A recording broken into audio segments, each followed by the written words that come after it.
We have to stop gassing up these fodder.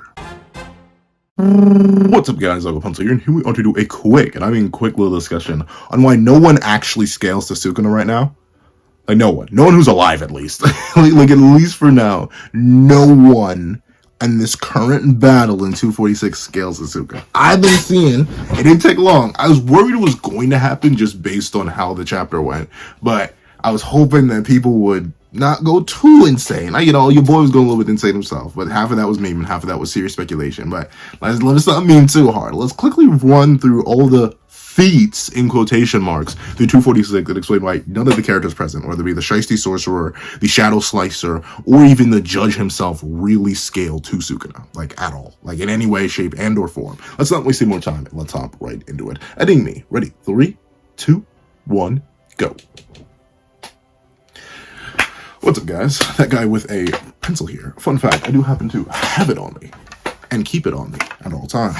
And another fun fact, no one scales. You may be wondering, pencil man, ain't this obvious? Like, come on, pencil man.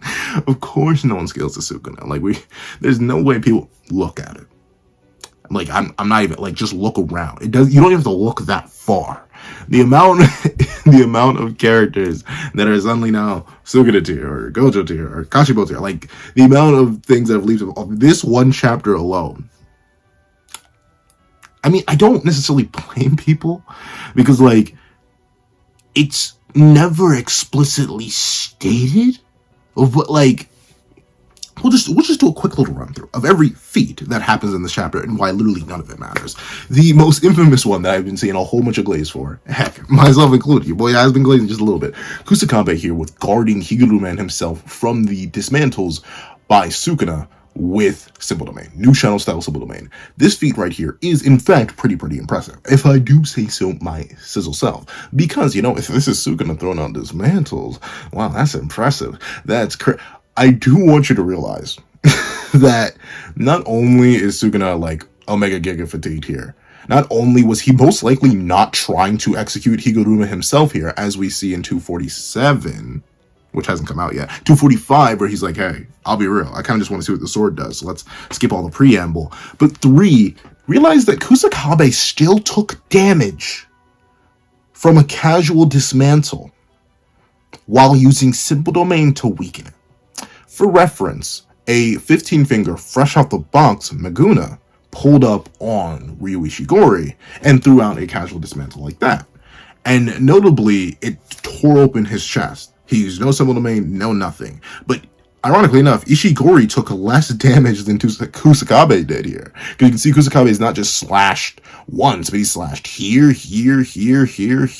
everywhere. He took a whole bunch of damage, and Higuruma, who was even further behind Kusakabe, by the way, and may have been using Simple Domain, maybe, I don't think so though, also still gets slashed up.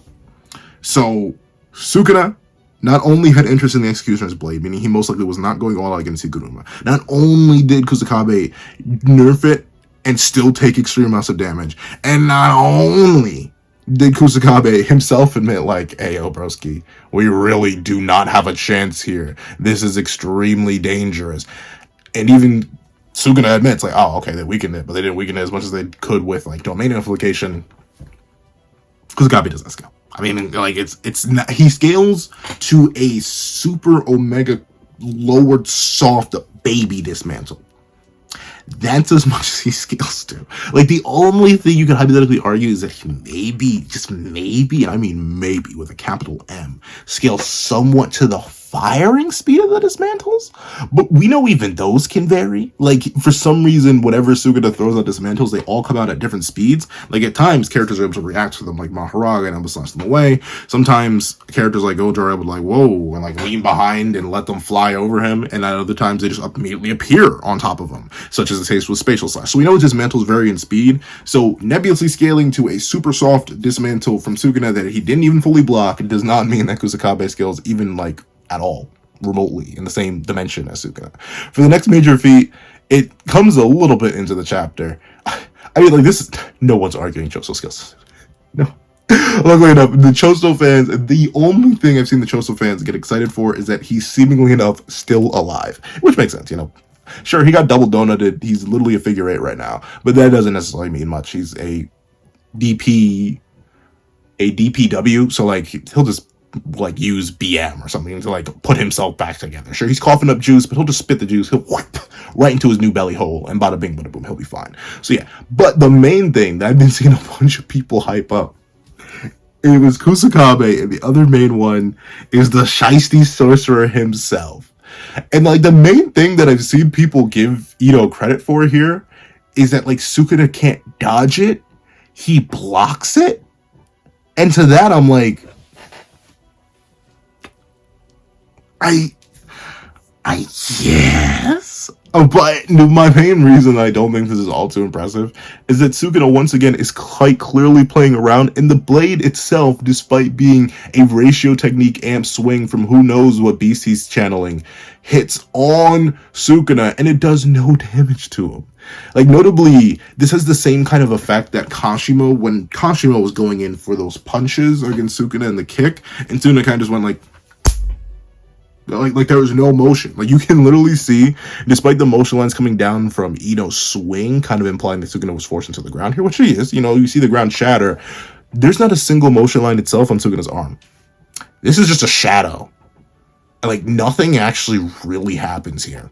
The only thing that Sukuna admits, but still kind of doesn't scale Ito anywhere to Sukuna, is that a more powerful blow than I expected. Oh, I get it. That blunt blade. Is that the 7-3 hairstyle sorcerer's curse technique in a materialized form? So, that's it. Sukuna does not say here, wow, this is crazy, this broke my skin, or something. Like, this doesn't scale Ito or the ratio technique anywhere. In fact, it's kind of embarrassing considering he hit Sukuna on a weak point. What this actually means, it's even worse for Ito.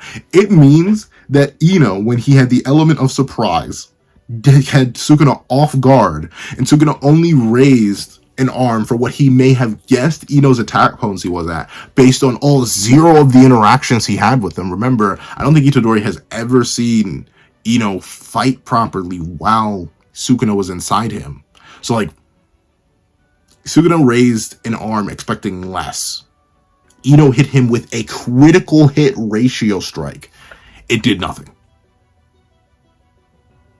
And, like, once again, going back to, like, the dismantle speed thing versus this speed thing, Sukuna doesn't dodge because he's not in any danger. Like, notably, the only time we see Sukuna actively dodge here is, like, here.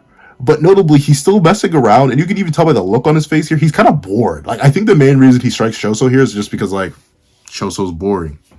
He's just a BM user. Sukuna has likely seen a bunch of BM users up to this point, and blitzing piercing blood is kind of funny to him, so he kind of just does it and pierces Choso, double donutting him just like that. I don't think that subtly means that, oh no, this piercing blood would have done damage to Choso. Like, remember that Urume palmed a piercing blood. It did break their skin, but I don't think I need to convince you that true form Heian era Sukuna is a good chunk more durable than Urume. Because the only, like, I mentioned Choso fans haven't gone too crazy, but I did see one of them claiming that, oh, well, Sukuna dodged PB. I mean, the PB would have done damage to him if it actually connected. No, it wouldn't have. Don't you even, no. No. Mainly just because we see PB. I know Choso should be amped here. After the month time skip, we get the famous Sukuna statement, well, now famous Sukuna statement, that not just the boys, but everyone's basic curse energy reinforcement technique has drastically improved. So presumably, like, all their base techniques have gotten stronger, but I don't think there's anything to suggest they've gotten 20-finger Sukuna strong. Remember, this is the character who was, like, able to catch hollow purples with his hands, and, like, was hit point blank in the face with one and just got a couple scratches. I don't think I need to convince you that piercing blood is much, much weaker than unrestricted hollow purple. I don't know. But with that being the case, Choso doesn't scale. Ito doesn't scale here. I mean, the one thing people have been also giving Ito credit for is that he blocked Sukuna's kick and, like, he reacted to it. But once again, he's just not going all out. There's a visible lack of strain. And note, he doesn't even break the ratio blade. I don't think I need to convince you that a full power kick from Sukuna would have shattered the ratio blade. I mean, it's somewhat, that's the thing. They scale to a nebulously suppressed Sukuna. Nothing here implies that they've snuck anywhere to his actual level. Especially since, once again, he doesn't view any of them as real threats, and he's kind of just messing around. You can tell by, once again, he looks pretty much bored throughout the entire encounter. The only reason he smiles here is because he recognizes the 7-3 blade. You may be able to argue that he only holds back because he's like, oh, interesting, a new cursed tool, and leaves it be. And then we don't see Ito for the rest of the chapter. Like, he literally kind of gets sent flying, and I can't even tell him which direction, and that's it. And then for Itadori and Kusakabe here, I mean, they both seemingly block dismantles. You see Sukuna go, and then suddenly both of them are able to react to dismantles. But once again, super duper casual. And a big reason why I say everything here is super duper casual and nothing really scales is because look at Itadori here, struggling to block these dismantles, or at least whatever these are supposed to be. And then, before anything can happen, the one time Sukuna makes an active dodge, not only is he still smiling, but it's from the one thing on the battlefield that could actually maybe do something to him. Other than that, like, he doesn't really dodge anything except for PB, but once again, I don't think PB's actually going to do any damage to Sukuna. He probably just didn't want to deal with it. He's also most likely immune to it, just because of his biology. But with that being the case, the final thing of a jig that kind of just kills any relativity statements, it's this man just going supersonic speed here at the end. Like, he not only grabs Higuruma before Higuruma can properly react, while Higuruma's getting the boost of Kusakabe throwing him over his shoulder.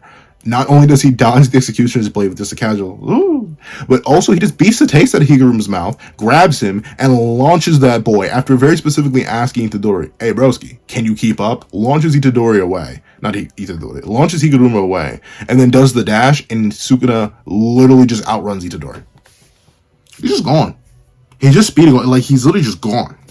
And once again, the only hit this entire chapter that Sukuna actually takes is one that he was expecting to do 0 damage, and it still did 0 damage despite being much more than he expected. And the other, I mean, like, he lost some hair follicles. He lost some hair follicles right here. That is it. That is it. Like, there's nothing, I don't know, there's just nothing here. Like, notably, I'd be fine with characters just getting that much stronger, but I don't think Gege's trying to portray that. I think Sukuna's lack of exertion throughout the chapter, the variances that have already been established in his technique, and his willingness to attack, and honestly, everything else that kind of goes into this chapter and the more casual nature Sukuna has in it, nobody scales. That's fine for now. Like, once again, we don't really expect any of these characters to do anything. 3 of the 4 heavy hitters haven't even shown up, and the one heavy hitter, who should be stronger than everyone else here, gets casually outsped by Sukuna just doing a dash. So no, I don't think anyone scales. I find it hard-pressed to believe anyone scales, since no one does damage to Sukuna outside the one thing that can actually harm him, and even then, it only cuts his hair. That's it. He literally perception blitzes the one person who may have been able to do damage to him, and no one else touches him. They just barely respond to his casual attacks. That's what I think. Please, what you guys think in the comment section down below. Do you think anyone actually skills the Sukuna?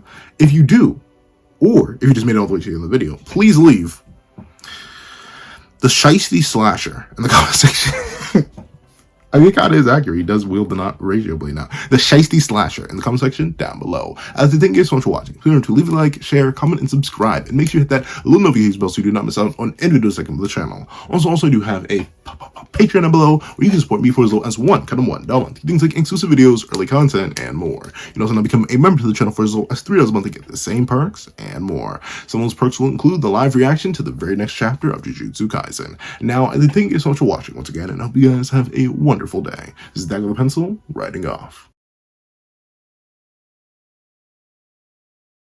I'd like to give a thank you to our $3 members, Recliner Plays, Red Wolf 4765, Greyhound, and Akid's Void. And I'd like to give another thank you to our $5 patrons, Victor, Sean, Midnight Gemlord, Kevin, DemXLND, and Igneal. And I'd like to give a chunky old thank you to our $7 member, Autumn's Morning Lazo. And I'd like to give another chunka thank you to our $10 patrons, Robbie Uchio, Joaquin, Idemokai, Yuki, and China Doll 09. I'd like to give a hefty thank you to our $25 member, Alex Ice Rose. I'd like to give another giga gargantuan thank you to our $25 patron, Calvin Elder.